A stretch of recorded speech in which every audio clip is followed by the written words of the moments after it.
Hey y'all. So it's nothing like God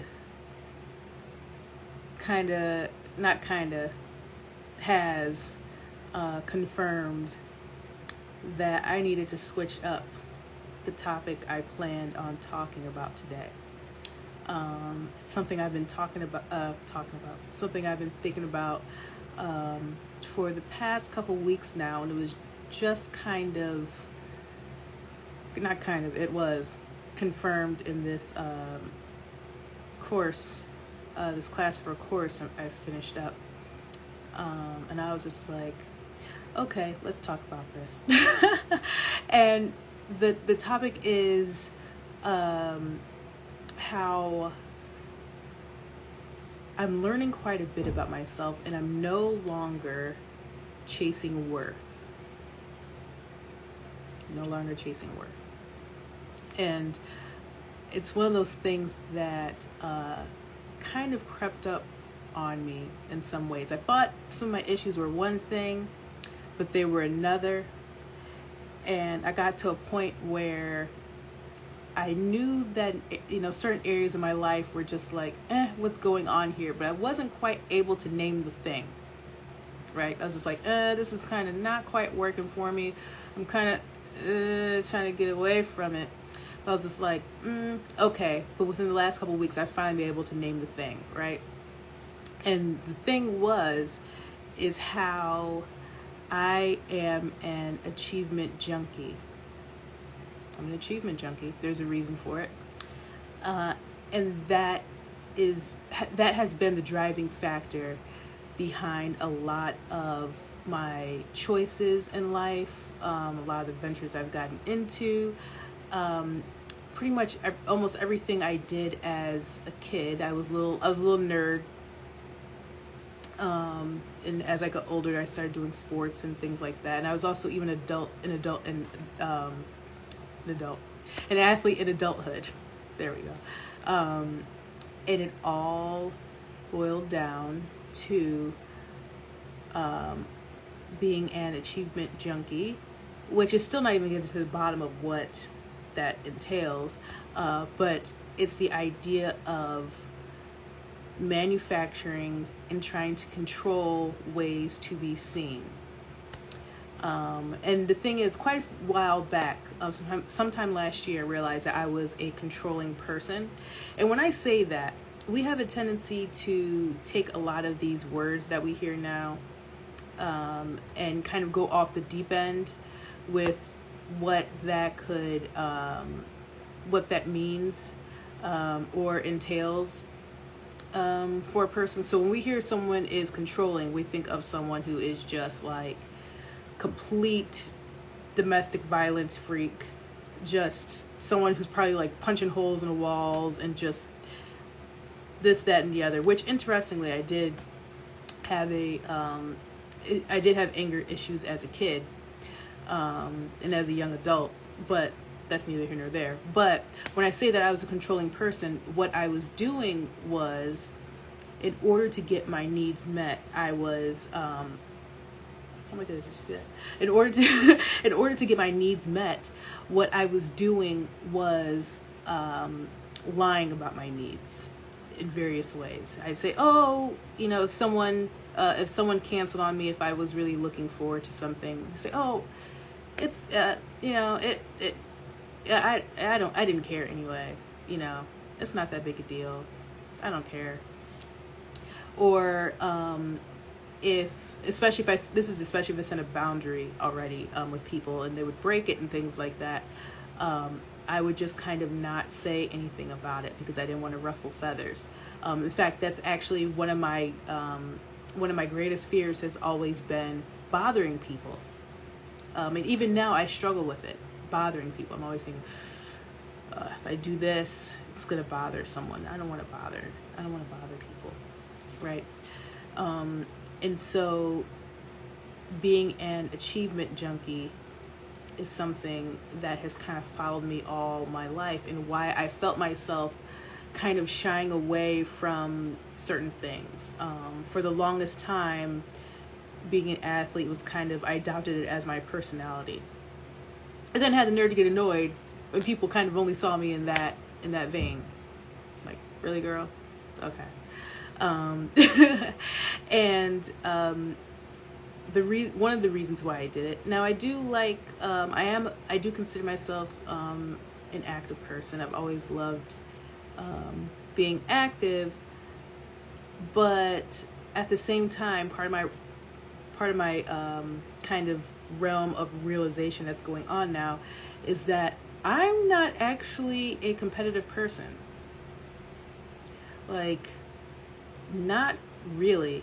I mean, I can be competitive at certain times, you know, if the situation calls for it. I love apples to apples, the game, you know. I can get kind of riled up playing apples to apples. But other than that, I thought I was a competitive person, but I'm really not. In fact, I would get teased a lot playing sports because, you know, I would be too concerned about the competition. Yes, I wanted to win, but I wanted to win to show, like, for myself. I wanted to win in order for people to be like, oh, that's so cool, you did this thing. Oh, that's so cool, that's so great, you did this. I didn't do it to say, oh yes, I'm gonna go out and beat that person. It was always, okay, I need to do a good job, because if I don't do a good job, I'm gonna be embarrassed. And then if I'm embarrassed and I don't do a good job, then I'm not going to be recognized as a person. Because growing up, I didn't really get attention all like that. I spent a lot of time by myself. I really wasn't, I dealt with a lot of, well, I don't want to use those words. I need to mind my words how I'm talking about this. But I didn't receive a lot of outward signs of affection, let's say that kids normally. So I wasn't really hugged that much or kissed, or I really wasn't asked a lot of questions. I didn't have like talks with my parents or anything like that. In fact, for a time, I would say for high school, I don't think I ever took my report card home. I may have said that before. Why do I feel like I've said that before? But I didn't take my report card home. Not because it was a bad report card. I actually graduated in the top, I don't know. There's some, do y'all see this flag? Anyway, like, loves my face. But yeah, I graduated in the top, I think, like 10 of my top 10 of my class or something. I don't remember. I wasn't valedictorian or anything like that, but but anyway, like I was saying, see y'all, these tangents. But I didn't bring my report card home because I knew that nobody would ask me about it. Like, it was purely because I knew there was no point in me doing so. So what ended up happening was I would always seek out to do really cool things, attain really cool things, because deep down I felt if I didn't do those things, I wouldn't be seen. It was all tied to self-worth. And it doesn't help that I was also raised in the church, which is like, man, women in the church, you know, being a wife and all that is just like, you know, like mission, like your ultimate mission, it seemed like, in a lot of circles. And I didn't look like a lot of other girls, and, you know, it was just, there was a lot going on that kind of reared its head as me trying to manufacture worth. And fast forward, that doesn't work very well, right? It's all going to implode and come to a head at some point in time. Maybe loud, maybe quiet. For me, it was actually, thankfully, it ended up being kind of quiet, because it was, you know, it was kind of, like I said, it was a realization over time, over the past year, that I'm like, oh, I'm actually an achievement junkie. I'm not, I did these cool things because there was a gaping hole, and it was pretty much the equivalent of me, with the boat in a, the kind of idea of like, there's a hole in the boat and you're trying to take the water out with a pail, but because there's a hole in the boat, you're still going to sink anyway. Kind of that idea. Me trying to instead of trying to actually plug that hole, me trying to I don't know if you can see the fly, but I think it makes my ring light, but it's need to stop trying to make a cameo here. But anyway, instead of trying to plug that hole, I was doing stuff to try to keep myself from sinking. And I'm like, oh, okay. Now I see why I was always trying to be the best at things, why I was always trying to seek out things that made me seem cool or interesting, because I didn't feel like I was that on my own. Just Bliss by herself was not that. I didn't know who she was. And I look back, like, I'm like, the Rolodex in my mind is I'm like, I feel like I'm kind of choppy, but there's a reason why. It's because I'm thinking back to all the things that have happened in my life. I'm just like, wow, that was, oh yeah, that this, that, and the other. Past relationships, self-worth was in the gutter. The only reason why I some of those relationships I got into and whatnot was just to say that I was in one, to say, oh yeah, so I can kind of lock down someone even if I didn't really like them that much. I'm like, oh okay, yeah, boom, did it. Self-worth. I was chasing worth, essentially. And so I'm now at a point now where I'm like, let me reintroduce myself.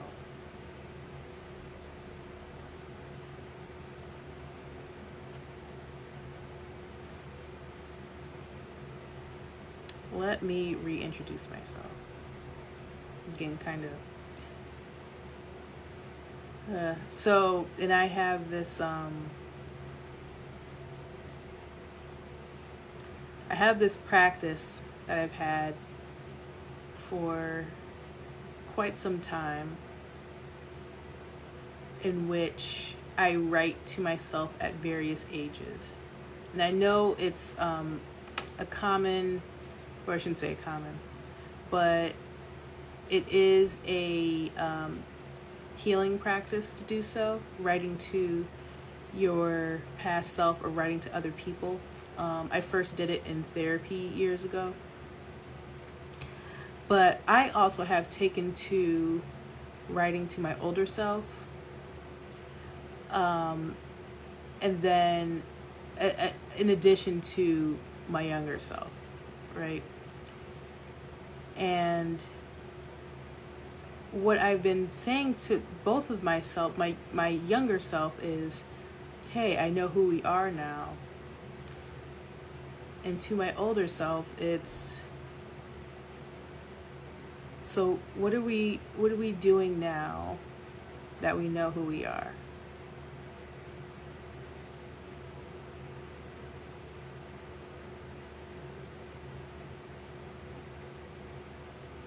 I have no idea, but I'm very excited to see what that is. That'll be very cool. And again, to reference prior video, this is specifically why I don't mind that I'm 35 and single. Like, that's not even, like, whatever, dude. Like, I don't know who dude is, I just said it. But if I'm making these if I'm learning and making these epiphanies now,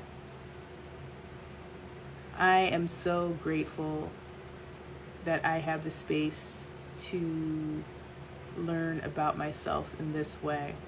That's not to say if my life had been different and I was partnered that it wouldn't have happened. But I do know that with each stage of maturity and learning about yourself and just all of the above, it results in potentially, not even potentially, but making more informed decisions for yourself.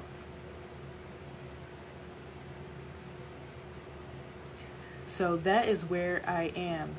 And that is where hopefully you watching are too. Is that chasing self-worth is a really terrible way to try and find your identity. It's not going to work.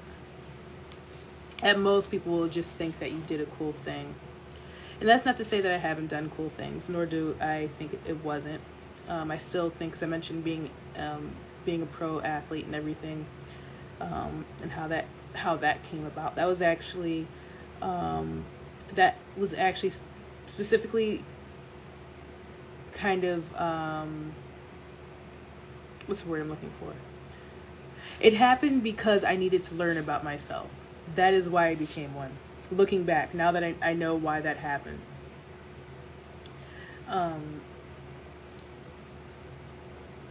Because it was such a transformative experience for me, even though it was me also being an achievement junkie. At the same time, it was a time of growth when, for a lot of women, at an age for a lot of women where we're kind of running around with our heads cut off, like chickens with their heads cut off, when it comes to being single and all the things that we're taught. I was on a bike racing. Not that I wasn't thinking about that, but it did take my mind off a lot of things. It kind of distracted me for a little bit. Why I always think it's important to have long-term goals that are really important to you, to keep you busy. Being busy is very important. It helps you preserve your focus. Case in point. And so this is one of those things where, I'm making the realization. I don't know where it's going to end, where it's going. But I am so excited to have learned this about myself that I didn't know about. 3 weeks ago, I'm like, what do you mean? You're not of course you're competitive. You have medals. What are you talking about? Girl, get out of here. You're competitive. Whatever. Just 3 weeks ago. And now I'm like, ooh, okay. This is interesting. This is interesting in a good way. And so that is what I have for you today. Thank you so much for listening. I hope this helps somebody. Hope you have a lovely morning. I hope you have a lovely afternoon. Hope you have a lovely evening, whatever time of day it is where you are, whatever time zone you're in, whatever you're eating right now, whatever you're listening to right now, whatever you're watching. I hope you are having a wonderful, wonderful day. All right. Thank you so much. Links in my bio for consultation, emails. Sign up for my to get on my email list. Please sign up to get on the email list so you don't miss anything, because I do have some courses coming up. Follow me on Instagram. I am Bliss Alexandria on Instagram. Make sure you follow me.